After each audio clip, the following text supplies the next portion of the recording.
تیرے باغی بشر اچھے نہیں لگتے، تیرے شاطم تیرے باغی بشر اچھے نہیں لگتے، نہ ہو سایہ جس سر پہ وہ سر اچھے نہیں لگتے، اور تیرے اصحاب سے ہم کو محبت کیوں نہ ہو آقا، بھلا کس کو گھنے سائے شجر اچھے نہیں لگتے۔ یہ تھے اہل سنت والجماعت کے مرکزی رہنما حضرت مولانا عبد الخالق رحمانی صاحب دامت برکاتہم۔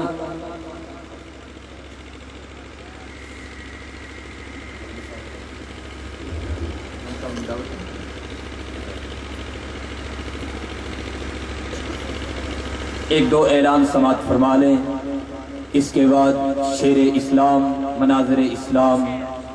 آج کی اس بارات کے دولہ مولانا محمد الیاس گھمن صاحب دامت برکاتہم العالیہ آپ کے سامنے جلوہ فگن ہوں گے۔ 9 اپریل بروز جمعرات بعد نماز عشاء شکیل چوک جنا کالونی تاندلے والا ضلع فیصل آباد میں محفل حسن قرات و حمد و نعت منعقد ہو رہی ہے، جس میں مسلک دیوبند کے مایہ ناز ثنا خانان اور قرۂ کرام تشریف لا رہے ہیں۔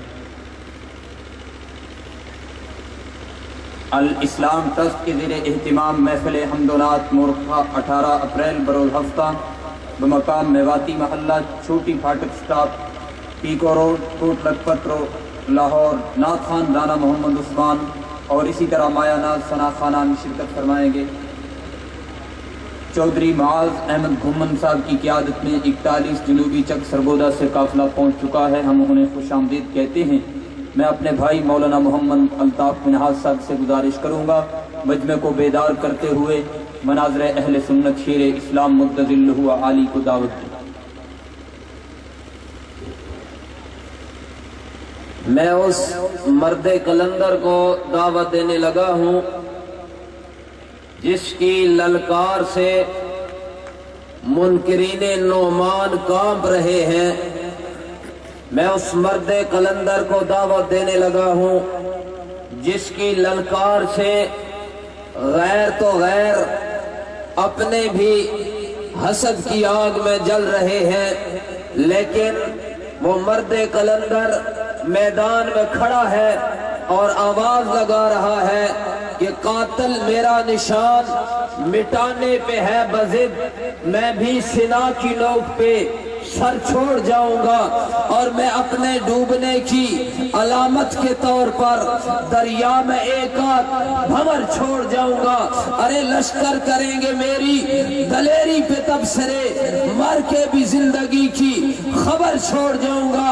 اتحاد اہل سنت والجماعت کے مرکزی ناظم اعلیٰ حضرت مولانا محمد الیاس گھمن صاحب بھرپور نعروں میں استقبال کیجئے۔ نعرہ تکبیر!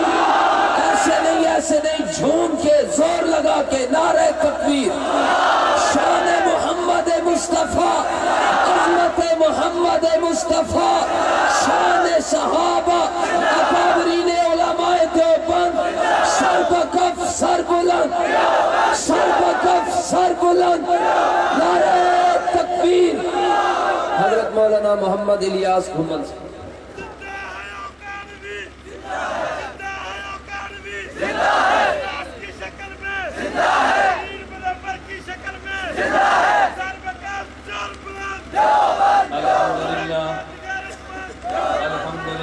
وحده لا شريك له والصلاة والسلام على من لا نبي بعده، أما بعد فأعوذ بالله من الشيطان الرجيم، بسم الله الرحمن الرحيم، اليوم أكملت لكم دينكم، اللهم صل على محمد وعلى آل محمد كما صليت على إبراهيم وعلى آل إبراهيم إنك حميد مجيد، اللهم بارك على محمد وعلى آل محمد كما باركت على إبراهيم وعلى آل إبراهيم إنك حميد مجيد۔ میرے نہایت واجب الاحترام بزرگوں، مسلک اہل سنت والجماعت سے تعلق رکھنے والے وجود نوجوان دوستوں اور بھائیوں، حضرت آدم سے لے کے حضرت عیسیٰ علی نبینا و علیہ الصلاۃ والسلام تک جس قدر انبیاء آئے، ہم نے تمام انبیاء کو مانا، لیکن کلمہ خاتم الانبیاء محمد عربی صلی اللہ علیہ وسلم کا پڑھا۔ حضرت رسول اللہ پر نازل ہونے والے قرآن سے قبل تورات نازل ہوئی، ہم نے مانا، انجیل نازل ہوئی، ہم نے مانا، زبور نازل ہوئی، ہم نے مانا، مگر ہم نے قرآن کریم کو زندگی کا دستور بنایا۔ ہم سے یہود نے پوچھا انجیل موجود، ہم سے یہود نے پوچھا تورات موجود تھی، تم عمل کیوں نہیں کرتے؟ ہم سے نصارہ نے پوچھا انجیل موجود تھی، تم عمل کیوں نہیں کرتے؟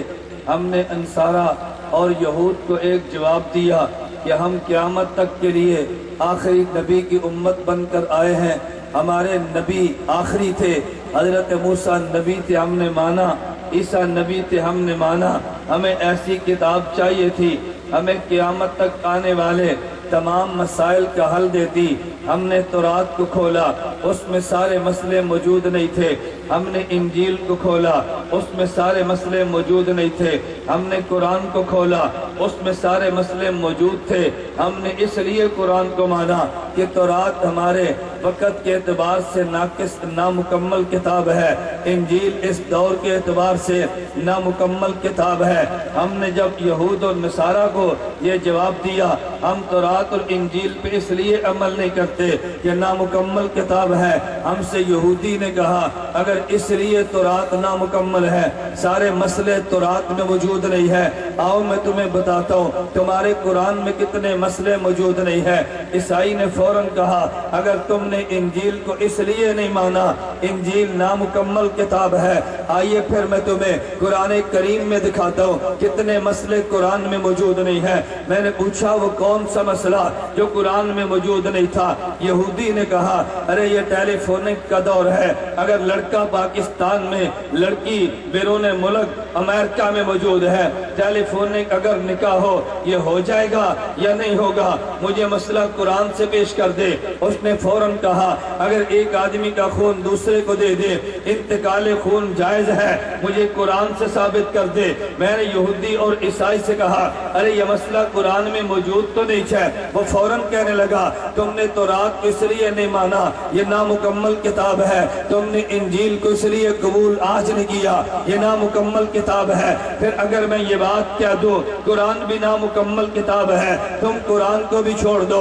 میں نے کہا نہیں، تورات انجیل اور قرآن میں ایک فرق ہے۔ ارے تورات انجیل قرآن میں فرق ہے، فرق یہ ہے تورات کا متن موجود ہے، تورات کی شرح موجود نہیں ہے، انجیل کا متن موجود ہے، انجیل کی شرح موجود نہیں ہے، مگر قرآن جو کتاب رب نے ہمیں دی ہے اس کتاب اللہ کا متن بھی موجود ہے، احادیث پیغمبر شرح بھی موجود ہے۔ کوئی مسئلہ میں قرآن کے متن سے لے لوں گا، کوئی مسئلہ پیغمبر کی بیان کرتا حدیث قرآن کی شرح سے لے لوں گا۔ وہ فوراً کہنے لگا اگر میں قرآن کی شرح حدیث میں تمہیں سے مسئلہ پوچھو تمہیں بہت سے مسئلے حدیث میں نہیں ملیں گے، پھر تم مجھے جواب کیا دو گے؟ میں نے کہا ہاں کتاب تب بھی مکمل ہے۔ اس نے پوچھا کیسے؟ میں نے کہا کبھی مسئلہ میں قرآن سے دوں گا جو متن ہے، کبھی مسئلہ حدیث سے پڑھوں گا جو شرح ہے، تو نامکمل تو نہ بنی۔ کہتے ہیں وجہ؟ میں نے کہا توجہ رکھنا، قرآن نے دو چیزیں دی ہے، پیغمبر کی حدیث نے دو چیزیں دی ہے۔ ارے ایک چیز کا نام اصول ہے، ایک چیز کا نام فروع ہے، ایک چیز کا نام دلائل ہے، ایک چیز کا نام مسائل ہے، ایک کا نام کلیات ہے، ایک کا نام جزیات ہے۔ میں نے جب قرآن کو کھول کے دیکھا مجھے قرآن نے اصول دیا، اگر تمہیں مسئلہ پیش آ جائے قرآن کو کھول لینا۔ پاٹھ 12 نمبر 8 یہ سورہ اعراف آیت نمبر 3 میں موجود تھا، اتبعوا ما انزل الیکم من ربکم۔ اللہ اگر مسئلہ قرآن میں نہ ملے فرمایا میرے پیغمبر کی سنت کو دیکھ لینا، قل ان کنتم تحبون اللہ فاتبعونی۔ 12 نمبر 3 آل عمران سورۃ آیت نمبر 31 میں موجود تھا۔ اللہ پیغمبر کی سنت میں مسئلہ نہ ملے پھر کہاں پہ دیکھو خالق کی طرف سے کہ تم اجماع